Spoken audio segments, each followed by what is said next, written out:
वाहिगुरु जी का खालसा, वाहिगुरु जी की फतेह। वाहिगुरु जी संगत जी, आज है माघ महीने अमृत वेले चालीहे का 8th डे और आज की जो खूबसूरत सी टीचिंग आप सबके साथ शेयर करने वाली हूँ वो है कि भगवान से अगर हम मिलना चाहें तो हमें क्या करना होगा। तो वाहिगुरु जी संगत जी, वाहिगुरु जी से ना कभी मिला नहीं जा सकता, वाहिगुरु जी में मिलना है हमें। इट्स जस्ट लाइक कि गुरु पातशाह ने हमें गुरबानी के थ्रू समझाया है, साच कहे सुन लियो सभी, जिन प्रेम कियो तिन ही प्रभ पायो। हम किसी को भी ना इन्फ्लुएंस कर सकते हैं इस दुनिया में, अपने दुनियावी रिश्तों को इन्फ्लुएंस कर सकते हैं अपने पैसे से, अपने रुतबे से, लेकिन अगर हम भगवान को इम्प्रेस करना चाहते हैं, हम भगवान का प्यार पाना चाहते हैं, तो हमें सिर्फ और सिर्फ प्रेम से ही भगवान का वो प्यार, वो दर्जा जो हम चाहते हैं हमारी लाइफ में हो, वो हमें मिल सकता है। भगवान से मिलने का रास्ता जो है वो हमें खुद अपने ही नाम जप से बनाना पड़ता है। भगवान को पाने का कोई एक पर्टिकुलर रास्ता नहीं है, सबको अपने अपने रास्ते खुद बनाने पड़ते हैं। वाहिगुरु जी संगत जी, श्री जपजी साहिब की बानी में गुरु नानक पातशाह ने फरमाया है, जिन्नी नाम ते आया गए मसक्कत काल, नानक ते मुख उजले केती छुट्टी नाल। श्री जपजी साहिब की बानी में पहले उन्होंने हमें खंड ब्रह्मांड इसके बारे में बताया है, फिर उस रोशनी के बारे में समझाया है कि कैसे सचखंड में हमें पहुंचना है, उसका रास्ता हमें दिखाया है, और लास्ट में उन्होंने जाके हमें जपजी साहिब में ये समझाया है कि अगर हम गुरु पातशाह के को प्यार से हम उनकी कालना करते हैं, सरबत का भला मांगते हैं अगर हम, तभी हम गुरु पातशाह को पा सकते हैं। इसलिए संगत जी, आज एक बहुत ही खूबसूरत मैंने लेसन सीखा है कि हम किसी एक के लिए अरदास नहीं कर सकते। जैसे हम, अगर आप हमारे ग्रुप में जुड़े हैं तो आपको पता होगा बहुत सारी संगत हमसे अरदास भी करवाते हैं कि हमारे लिए अरदास कीजिए, ऐसे कीजिए। तो वाहिगुरु जी संगत जी, आज मैंने एक लेसन ये लिया है कि हम सिर्फ और सिर्फ सरबत के कारज रास होने की, सरबत दे पले दी, हम सिर्फ सरबत दे पले दी हम जो अरदास है वो लगा सकते हैं। गुरु पातशाह खुद जानते हैं, उनको सारी समझ है किसको क्या कितना कब देना है, हमें उनको कुछ भी बोल के बताने की तो कभी ज़रूरत ही नहीं है ना। इसलिए जो गुरु पातशाह ने बानी में फरमाया है, बानी कभी गलत नहीं हो सकती, उन्होंने उसमें किसी एक पर्टिकुलर इंसान का नाम तो कभी लिखा ही नहीं है ना कि इनके आगे अरदास लगाओ तब तुम्हारी अरदास पूरी होगी, नहीं। श्री गुरु ग्रंथ साहिब जी महाराज जो हमारे लिविंग गुरु हैं, it's just not a book, right, it's a living गुरु। गुरु नानक, गुरु ग्रंथ साहिब जी महाराज जो है वो हमारे लिविंग गुरु हैं। तो हमें जो भी अरदास लगानी है, जो भी हमारे मन में है, अगर हम किसी और के लिए भी अरदास लगा रहे हैं वाहिगुरु जी संगत जी, तो हमें सिर्फ और सिर्फ सरबत के कारज रास करने की, सरबत के पले की हमें अरदास लगानी है। ये बहुत ही इंपॉर्टेंट लेसन है जो मैंने आज अपनी गुरबानी की क्लासेस में, गुरबानी के पढ़ाई में मैंने आज ये सीखा है कि हमें अरदास किसी भी एक पर्टिकुलर इंसान की नहीं लगानी है। वाहिगुरु जी संगत जी, हमारी संगत में पूजा जी हैं, पूजा मिगलानी, आज उनके हस्बैंड अकाल चलाना कर गए हैं और गुरु पातशाह उनको पाना मानने की हिम्मत बख्शें। हम सब मिलकर उनके हस्बैंड के लिए अरदास करेंगे, गुरु पातशाह उनको अपने चरणों में जगह दें।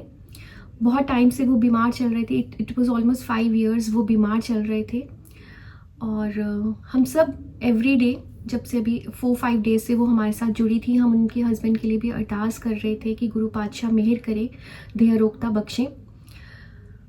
वाहिगुरु जी संगत जी, बहुत बार ऐसा होता है ना कि हम, बहुत सारी चीज़ें होती हैं जो हमारे हाथ में नहीं होती हैं, and this is one thing जो हमारे हाथ में नहीं है। इसलिए अगर हम इस बात को समझे ना कि प्रेम से ही हम अपने प्रभु को पा सकते हैं, तो ये, इसको समझना, इसके डेप्थ को समझना बहुत मुश्किल है, लेकिन जितनी हमारी समझ है हम उसके अकॉर्डिंग उसको समझने की कोशिश करते हैं। गुरु पातशाह मेहर करे, धीरे धीरे धीरे हम और भी ज़्यादा इसको समझने लग जाएंगे। गुरु पातशाह हमें यहाँ पे ये समझा रहे हैं कि नानक के कर केवल नाम, सिर्फ एक नाम है जिसके थ्रू हम गुरु पातशाह के साथ अपने आप को जोड़ सकते हैं। हम कभी उनको मिल नहीं सकते। अगर कोई हमें ये पूछे कि कोई ये बोले कि भगवान से कैसे मिला जा सकता है, तो भगवान से तो कभी मिला नहीं जा सकता, लेकिन भगवान में मिला जा सकता है। और वो कैसे? जब हम प्रेम से, भगवान का कोई रूप नहीं है, हमें नहीं पता होता वो किस रूप में हमें मिल जाएंगे, राइट? ना जाने किस रूप में नारायण मिल जाए। मैंने एक बड़ी खूबसूरत कहानी कहीं आज पढ़ी जो मैं यहाँ पे रिलेट कर रही हूँ कि एक बहुत ही ज़्यादा आस्था रखने वाला लड़का है, और लेकिन उसकी वाइफ की बिल्कुल भी आस्था नहीं है भगवान में। वो जब भी कुछ भी घर में कुछ भी बनता है, प्रसाद बनता है, कोई नई चीज़ बनती है, कोई नया खाना, कुछ भी, एनीथिंग जो भी बनता है, उसका पहले भोग लगाता है श्री कृष्ण भगवान के आगे, और उसके बाद ही खुद घर में उसको लेके आता है खाने के लिए। ऐसे ही एक दिन उसकी वाइफ ने लड्डू बनाए, और बड़े ही उसने सार्काज़म से अपने हस्बैंड को ये बात बोली कि पत्थर कभी खाना नहीं खा सकता, और अगर तुम्हें ये लगता है ना कि हाँ पत्थर खाना खा सकते हैं, तुम्हारी भक्ति में इतना दम है, तो लो आज ये लड्डू उनको खिला के ही आना, भगवान की मूर्ति को खिला के आना, और फिर ही घर वापस आना। अब उस लड़के को तो अपनी भक्ति पे बहुत विश्वास था, उसे प्रेम था, क्योंकि भगवान के साथ प्यार था, भगवान के साथ, और अपनी भक्ति पे अटूट विश्वास था। वो लड्डुओं का थाल लेके चला गया, मंदिर चला गया, अरदास लगाई गुरु महाराज के आगे, लड्डुओं का थाल रख दिया। 1 घंटा बीता, 2 घंटे बीते, अब उसके ऊपर मक्खियाँ भिन भिनाने लगी। मक्खियों को हटाता है वो। थोड़ी देर बाद चींटियाँ, मीठा देके चींटियाँ वहाँ आ जाती हैं, चींटियों को हटाता है। थोड़ी देर के बाद आसपास के जो गांव के लोग हैं वो देखने के लिए वहाँ इकट्ठे हो जाते हैं कि यहाँ पे शायद कोई कौतक वर्तने वाला है, तो वो देखने के लिए वहाँ इकट्ठे हो जाते हैं और बोलते हैं कि हमें भी प्रसाद दीजिए। लेकिन वो मना कर देता है कि ये प्रसाद का भोग पहले भगवान को लगेगा, श्री कृष्ण भगवान आएंगे, खुद आएंगे, और फिर उसके बाद ही मैं संगत में बांटूंगा। लोग बैठे रहते हैं, वेट करते हैं। थोड़ी देर के बाद वहाँ पे भूखे जो आसपास कुत्ते होते हैं वो इकट्ठे हो जाते हैं वहाँ पे, उनको भगाता है वो वहाँ से। करते करते शाम हो जाती है, लेकिन भगवान उसको दर्शन नहीं देते हैं। बहुत उदास हो जाता है, मन फ्रस्ट्रेट हो जाता है उसका, और वो लड्डुओं का थाल उठाता है और उठा के फेंक देता है। जितने आसपास भूखे कुत्ते थे वो आके लड्डू खाने लग जाते हैं, चींटियाँ और बस मक्खियाँ उसके ऊपर भिनभिनाने लगती हैं, यानी सड़क पे वो फेंक देता है, और वही सब उसको खाने लग जाते हैं। और वो बड़े ही परेशान, दुखी मन से घर वापस आ जाता है और अपनी बीवी के ताने सुन के सो जाता है। सपने में श्री कृष्ण भगवान आते हैं और उसे कहते हैं, लड्डू खाए थे तुम्हारे, बहुत टेस्टी थे, अच्छा होता तुम सुबह जो ताज़े ताज़े बने लड्डू थे ना तभी मुझे खा लेने देते। तुम्हारे लड्डू खाने के लिए मुझे आज ना जाने कितने भेष बदलने पड़े। इस कहानी से हमें ये सीख मिलती है कि भगवान हमें खुद प्रत्यक्ष दर्शन नहीं दे सकते, ना ही हमारी वो आंखें हैं, ना ही हमारी वो अवस्था है कि हम भगवान के प्रत्यक्ष दर्शन कर सकें। भगवान हमें किसी भी रूप में मिल सकते हैं, किसी भी रूप में, किसी भी इंसान के रूप में, किसी भी जानवर के रूप में, किसी भी तरह से हमें मिल सकते हैं। कई बार तो अगर मैं ये बोलूँ कि वो किसी कोट के रूप में, किसी वीडियो के रूप में, किसी रील के थ्रू हमें ज्ञान, अगर हम बहुत ज़्यादा परेशान हैं, वो किसी ना किसी रूप में, किसी ना किसी वे में हमें हमारी परेशानी का जवाब ज़रूर देते हैं। तन तन श्री गुरु गोबिंद सिंह जी महाराज ने जब वो इस दुनिया को छोड़कर जा रहे थे, अकाल चलाना करने से पहले, संगत उनके पास बैठी और उन्होंने संगत के साथ दरबार लगाया। तो संगत ने उनसे बोला कि गुरु महाराज, आज तक तो हम इतना परेशान, जब भी हम परेशान होते थे, हमारी कोई भी प्रॉब्लम होती थी, हम आपके पास आते थे और आप हमारी वो हर परेशानी, हर दुख तकलीफ दूर कर देते थे। अब हम किसके पास जाके अपनी गुहार लगाएंगे, किसको अपनी परेशानी सुनाएंगे, कौन सुनेगा? तब गुरु गोबिंद सिंह जी महाराज ने ये हुक्म दिया था कि जो मेरा बच्चा है, जो मेरा सिख है, मेरे जाने के बाद उसको किसी भी देहधारी के पास जाने की ज़रूरत नहीं है, वो नहीं जाएगा किसी देहधारी के पास। जिसको अपनी कोई भी परेशानी है, अपने किसी भी सवाल का जवाब उसको चाहिए, वो श्री गुरु ग्रंथ साहिब जी महाराज के पास आए, उनकी आगे अपनी अरदास लगाए और उसकी अरदास 100% कबूल होगी। उसको अपने सारे सवालों के जवाब श्री गुरु ग्रंथ साहिब जी महाराज से ही मिल जाएंगे। वाहिगुरु जी संगत जी, ये मेरा खुद का आजमाया हुआ एक्सपीरियंस है। जब भी मन बहुत परेशान है, नहीं कोई रास्ता समझ आ रहा, समझ नहीं आ रहा आप क्या करना चाहिए, बहुत दुखी हैं, हर तरफ से हार चुके हो ना, जब आप एक बार ये ट्राई करके देख लेना। देसी घी की देग बनानी है आपको, यानी देसी घी का कड़ा प्रसाद बनाना है आपको। कड़ा प्रसाद बना के जल रखना है पास में, गुरु ग्रंथ साहिब जी महाराज के आगे खड़े होके अरदास लगानी है आपको कि वाहिगुरु जी मैं हार चुका हूँ, मुझे कोई रास्ता समझ नहीं आ रहा है, अब आपको ही मुझे रास्ता दिखाना है। गुरु महाराज अंग संग सहाय होते हैं। और सच में कहती हूँ वाहिगुरु जी, अभी शायद कल की ही बात है, हमारी ही संगत में से हैं अशोक भैया, उन्होंने एक बहुत ही प्यारी रील शेयर की थी संत अतर सिंह जी मस्तुआना वालों की, जिन्हें जब किसी ने इस बात का टॉन्ट किया था कि अगर तुम्हें इतना ही विश्वास है ना कि ये लिविंग गुरु हैं, ये हर बात का जवाब देते हैं, तो इनको धड़कना, मेरे को देखना है ये सांस कैसे लेते हैं। और सच में गुरु ग्रंथ साहिब जी के ऊपर जब उस इंसान ने हाथ लगाया तो सच में वो ऐसे धड़क रहा था जैसे दिल धड़क रहा होता है।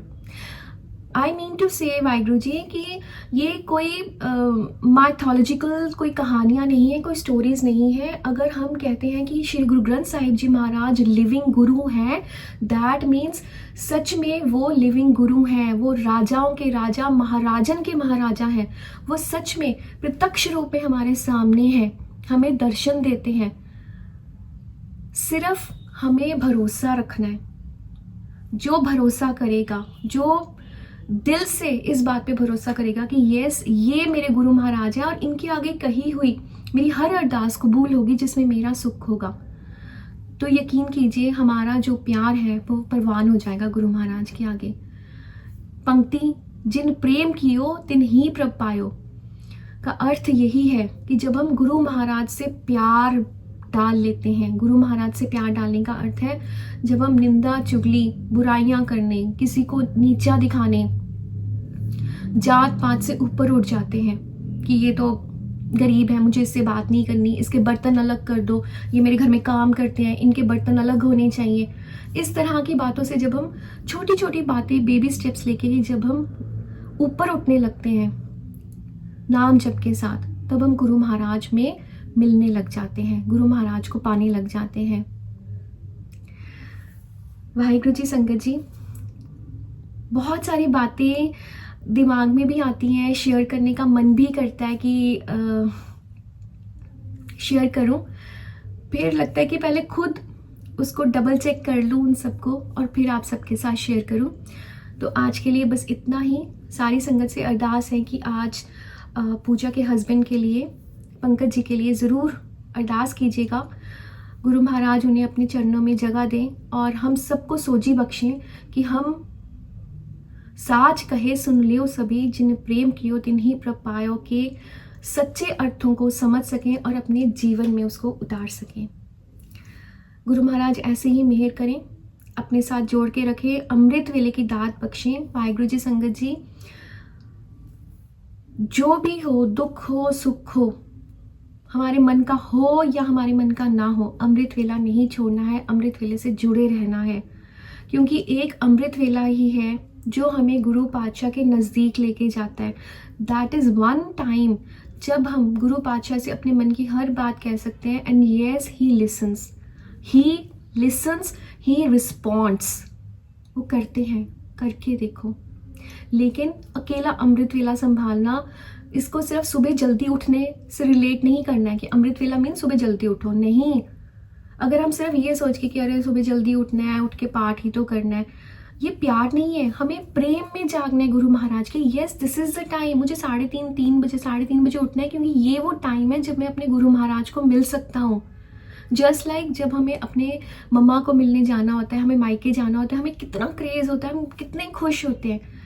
कि आज मैं अपने मम्मा पापा से मिलने जा रही हूँ, वहाँ जाके मैंने उनको मिलना है, मैंने उनको जफ्फी डालनी है, मैंने उनको प्यार करना है, मुझे उनके साथ रहना है, मैं उनके साथ टाइम स्पेंड करूँगी। खुशी होती है ना कितनी, वो प्यार है हमारा, क्योंकि हमारा अंदर जुड़ा हुआ है उनके साथ। उसी तरह से अमृत वेले में जागना सिर्फ जागना नहीं है, प्रेम में जागना सीखना है हमें कि ये टाइम मेरा मेरे गुरु पिता को मिलने का है। क्योंकि सच में जो असली हमारे पिताजी महाराज है वो धन धन श्री गुरु गोबिंद सिंह जी महाराज हैं। हमें उनसे मिलना होता है और यही एक टाइम है जब हम उनसे मिल सकते हैं। मिलना चाहते हो तो अमृत वेला संभाल लो। गुरु महाराज बैठे होते हैं दर्शन देने के लिए, सबको दर्शन देते हैं, सबको गले से लगाते हैं। तो जितना ज़्यादा हो सके एक दूसरे के लिए अरदास करें कि हम सब मिलकर अमृत वेला संभालें। खुश रहिए, खुश रहने दीजिए, बहुत सारा ख्याल रखिए अपना। वाहिगुरु जी का खालसा, वाहिगुरु जी की फतेह।